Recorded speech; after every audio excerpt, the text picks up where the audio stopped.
दर्शकवृन्द दुर्गा प्रसाई आफै गाडी चलाएर अगाडि बढ्दै हुनुहुन्छ। निकै नै अप्रिय अवस्था देख्न सक्छौं हामी। यहाँ प्रहरीले अश्रु ग्यास चलाएको छ।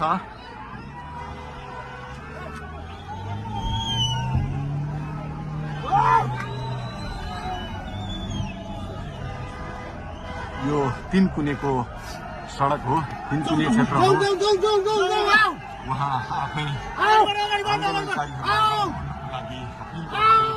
आफै गाडी चलाउँदै अगाडि बढिराख्नु भएको छ। हामी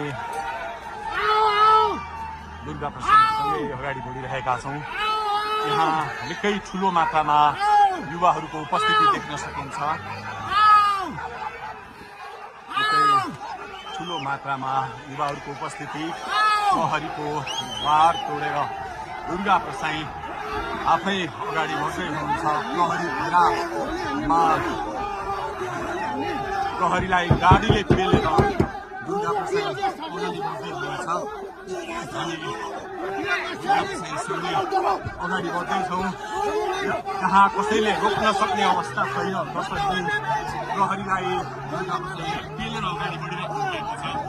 प्रहरी गाडीको चाबी खोज्न लागि परेको छ र दुर्गा प्रसाईले प्रहरीको एक लेयर तोडिसक्नु भएको छ र अब अगाडि सशस्त्र प्रहरीको टोली रहेको छ।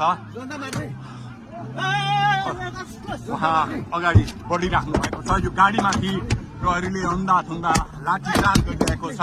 तपाईँ देख्न सक्नुहुन्छ दुर्गा प्रसाईको गाडीलाई प्रहरीले रोकिराखेको अवस्था। उहाँले यो प्रहरीका सम्पूर्ण सुरक्षा घेरा तोडेर दुर्गा प्रसाई अगाडि बढ्नु भएको छ र यति बेला तीनकुनेको यो पुलबाट अगाडि बढिसकेको छ। यो दृश्य अगाडिपट्टि